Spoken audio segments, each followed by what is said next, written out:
My journey in becoming a chiropractor or a chiropractic orthopedist.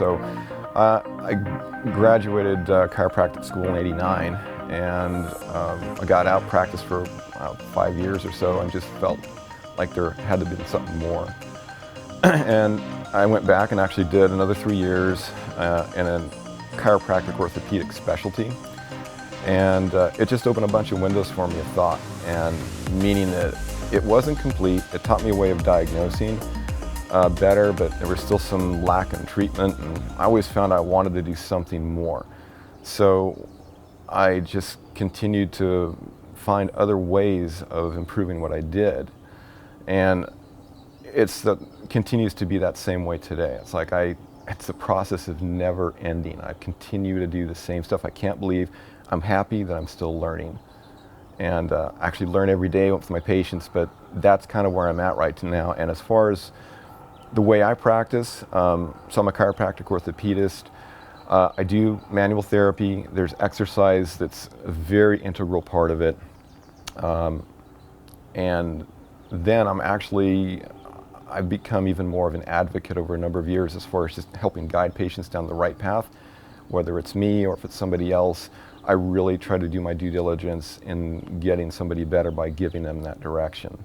I started in 2004. I actually began working with AVP.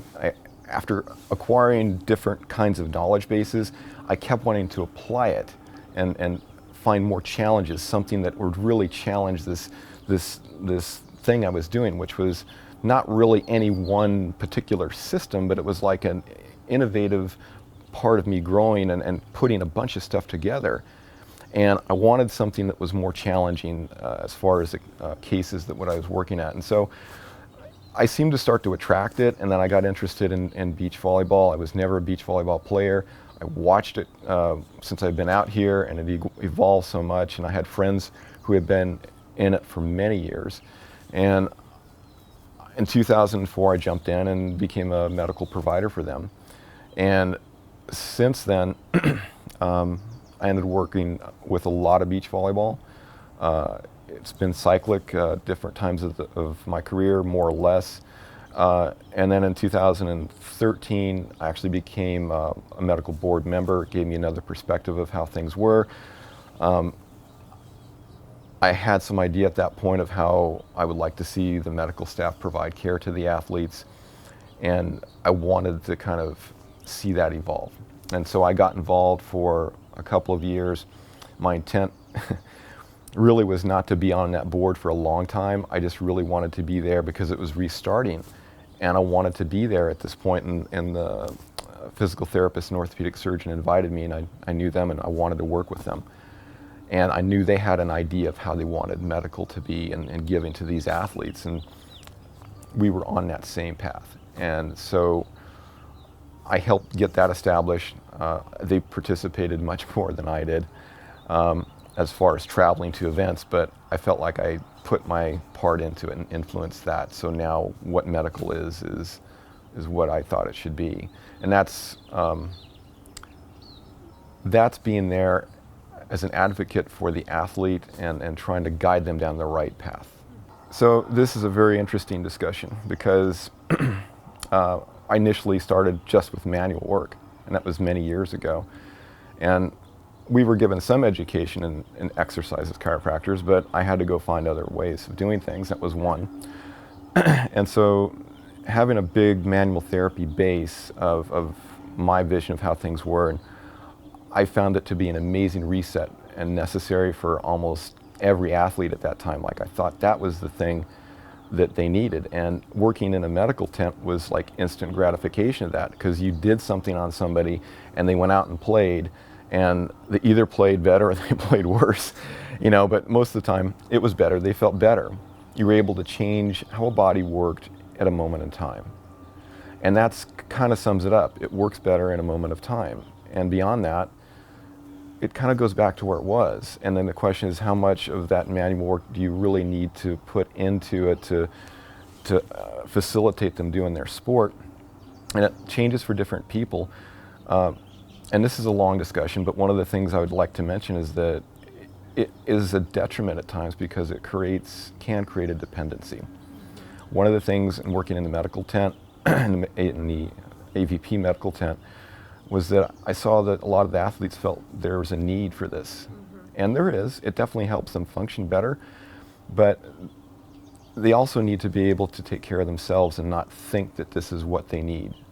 Because when you're laying on a table, it does help, but it also kind of maybe shuts down your neurological system a little bit.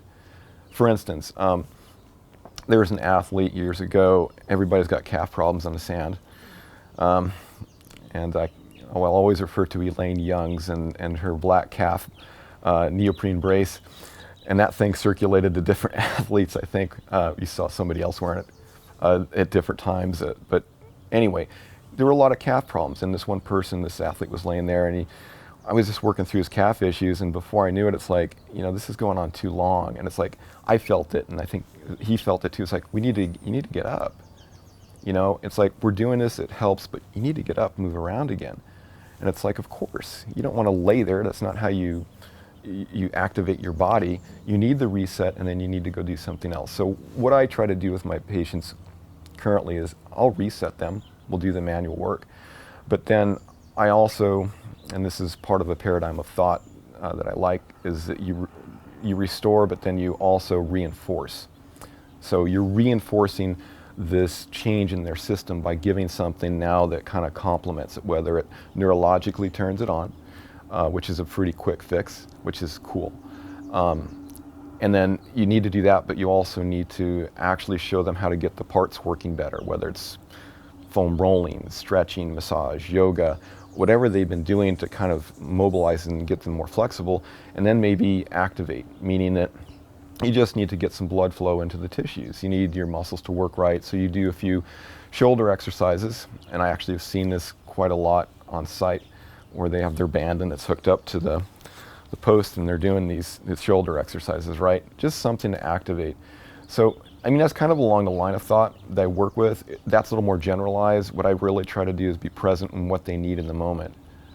And that changes even person to person, athlete to athlete, and even the same shoulder problem could be different for different people. Meaning that I could give entirely something different to this shoulder, because that shoulder is also a mid-back issue or a lower back or hip issue. This shoulder is it's a shoulder issue, and that's it.